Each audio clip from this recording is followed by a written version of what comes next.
Superman issue number 10. That's right, folks. Look at this big hulking hunk on the cover. Look at him. He's so big. He's got like a jacket. Not a jacket, like a weird shirt. Big scarf. Look at him. Cowboy. It's Cowboy Superman. Oh, that's fun. It's a good time. You know?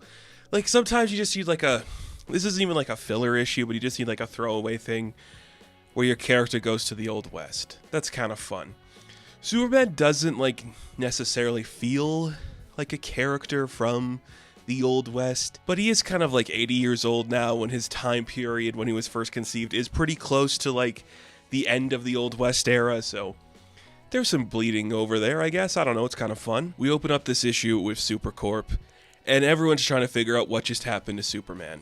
We have Mercy Graves on it, Lois Lane on it, and Alina Luthor is now, I guess, part of the team. So that's cool, and this is also coming out, well, it came out earlier in the week, but we just announced the big House of Brainiac event. By the time this video will be out, that was already news, so I'm wondering how that's going to look. If Lena's going to play into that somehow, I could see that being the case. She's got, like, the symbols on her head, so that's why I'm thinking that, but looks like somebody is attacking Supercorp base, but we have to come back to that later because we have to go to the Old West and do an Old West mission, which is really fun. So it's Superman teaming up with Marylin Moonlight. She can ride in the Old West, I guess. She's got like a ghost horse. And our narration comes from Clark writing a letter to Lois. He's like, I've been here for 4 days. I miss you and the kids. I remember watching old westerns with my dad and we had so much fun. He wanted to go back, but I think there's some things here he wouldn't really like because it's kind of dark. And we see like a massacre where like a bunch of carriages are flipped over and Superman's like, this is kind of weird. They also realize that the weapons that did the damage to this carriage and these people are not from this time period, so somebody else is here doing something as well. And Clark's like, looks like we got our mission, but before that we're going to make sure these folks get peace. So Superman's going to dig a bunch of graves for these people. You're like, whoa, that's intense and scary. We then cut to Bibbo's Saloon, which is such a fun thing to see.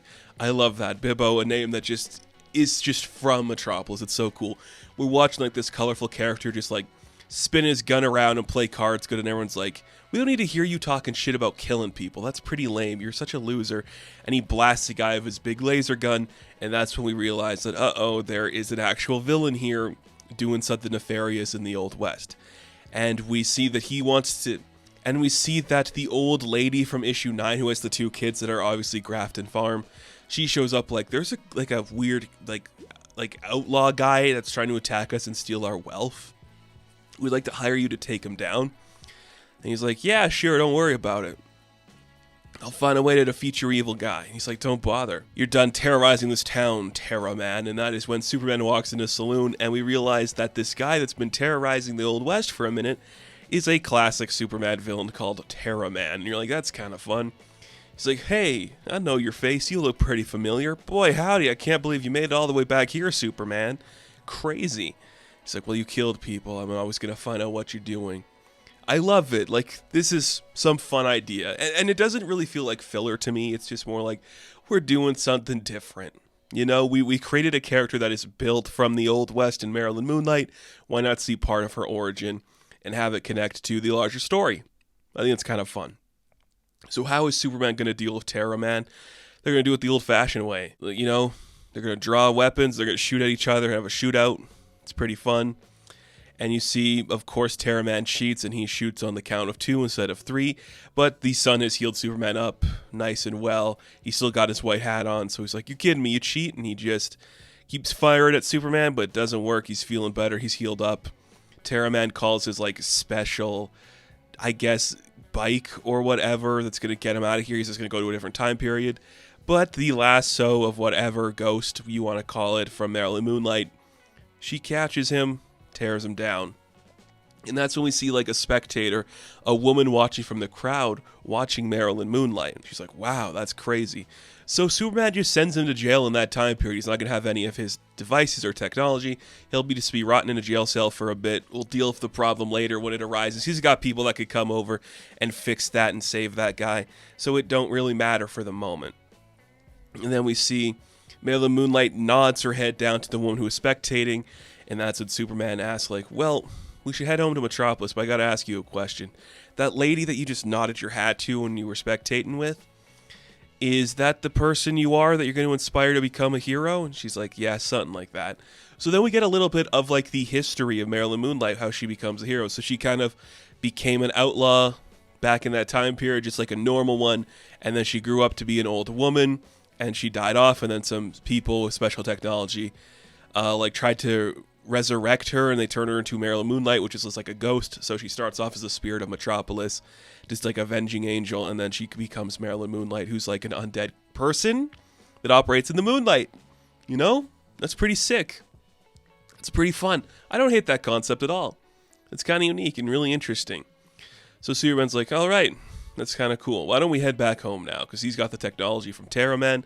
They can head out and solve the problem. And you see Marylin Moonlight just like, okay, I got a question. Like, how did you know you're going to be like invulnerable to the bullets from Terra Man? And he's like, well, come on, I'm Superman. He underestimated me, and he just sees a big smiling cape, but I've learned to use that to my advantage. And it worked for me.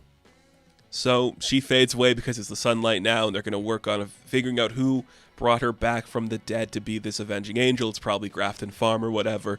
But Superman's got a bunch of stuff to do. He's got to go be the Metropolis man. So he flies around the world. He helps get Cat out of trees, just having a good time.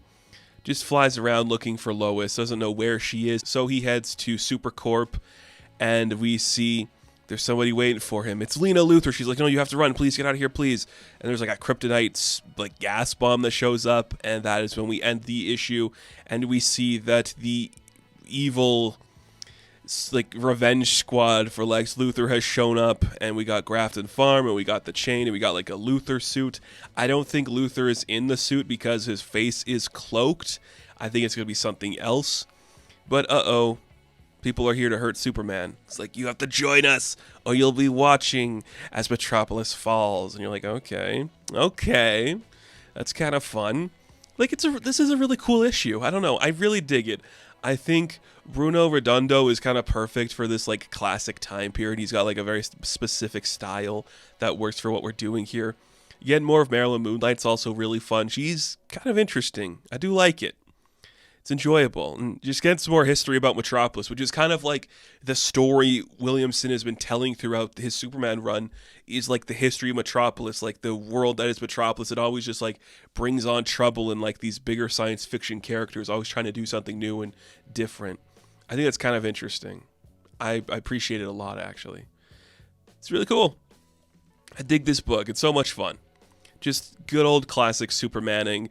He's a white hat, born and raised cowboy, good guy in the Old West. Of course he is. What else do you want to see?